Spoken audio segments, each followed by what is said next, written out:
السلام علیکم۔ دیسی ہیلتھ ٹپس میں تمام دیکھنے اور سننے والوں کو خوش آمدید۔ دوستو، آج کی یہ ویڈیو بہت زیادہ امپورٹنٹ ویڈیو ہے آپ تمام بھائیوں کے لیے جو کہ شادی شدہ افراد ہیں، ان لوگوں کے لیے خاص طور پر بہت زیادہ امپورٹنٹ ویڈیو لے کر حاضر ہوا ہوں۔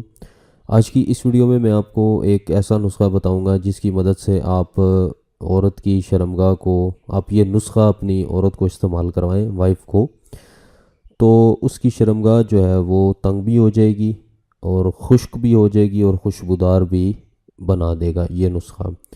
یہ 3 in 1 کام کرنے والا نسخہ ہے۔ اس میں تینوں اجزاء استعمال ہوئے ہیں جو کہ شرمگاہ کو تنگ بھی کریں گے، خشک بھی کریں گے اور اس میں خوشبو بھی پیدا کریں گے۔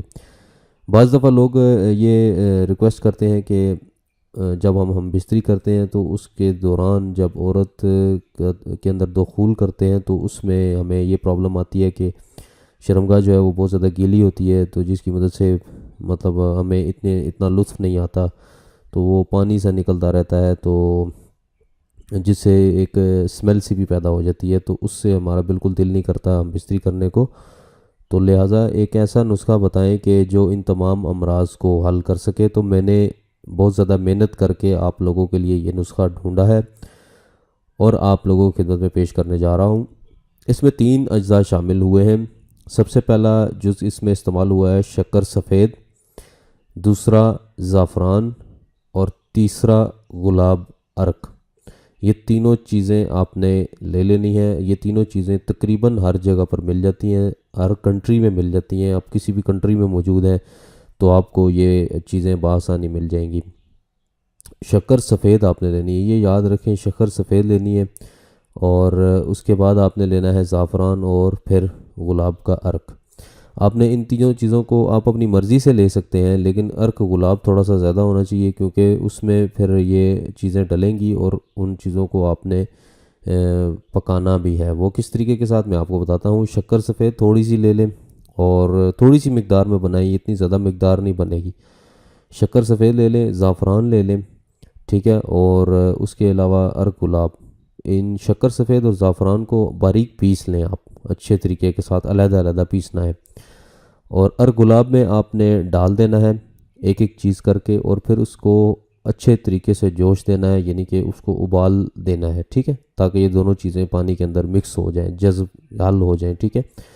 اور پھر اس کے بعد جو ہے وہ اس کو ٹھنڈا کر لیں اور کسی برتن میں محفوظ کر لیں، اور ایک کپڑا لیں جو کہ سوتی کپڑا ہو، ریشمی کپڑا نہیں لینا، آپ سوتی کپڑا لینا ہے اور اس کپڑے کو اس کے اندر ڈپ کر دینا ہے تھوڑی دیر کے لیے، اور اس کے بعد نکال کر اس کو خشک ہونے دینا ہے۔ جب کپڑا خشک ہو جائے تو اس کپڑے کی بتی بنا لیں، یعنی گول اس کو کر دیں۔ بتی بنانے کا مقصد یہ ہوتا ہے گول کر دیں تاکہ وہ شرمگاہ کے اندر آسانی سے وہ کپڑا ٹھہر سکے۔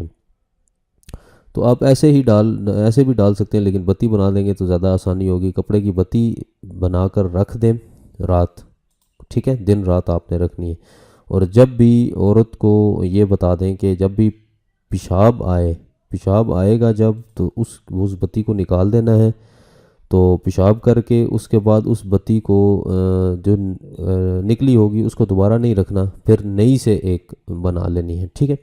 اس طرح آپ نے 5-7 جو ہے وہ کپڑے بھگو کے اس کو خشک کر لینے ہیں تاکہ وہ وقت ضرورت آپ کو یعنی کہ آپ کے پاس اویلیبل ہوں۔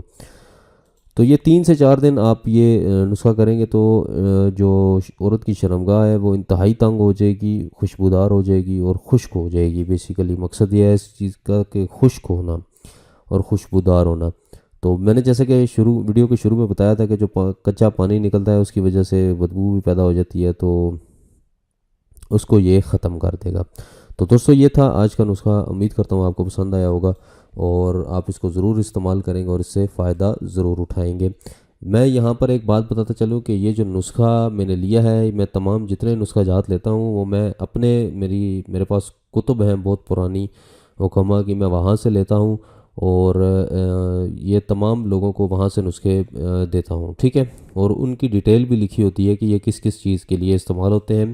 اب یہاں پر کسی بھی چیز سے منع نہیں کیا گیا، ہاں البتہ حاملہ عورت اس کو استعمال نہ کرے، ٹھیک ہے۔ یہ آپ نے خیال رکھنا ہے کہ حاملہ عورت اس چیز کو استعمال نہیں کر سکتی۔ تو ملتے ہیں کل کسی اچھی ویڈیو کے ساتھ، تب تک کے لیے اجازت دے، اللہ حافظ۔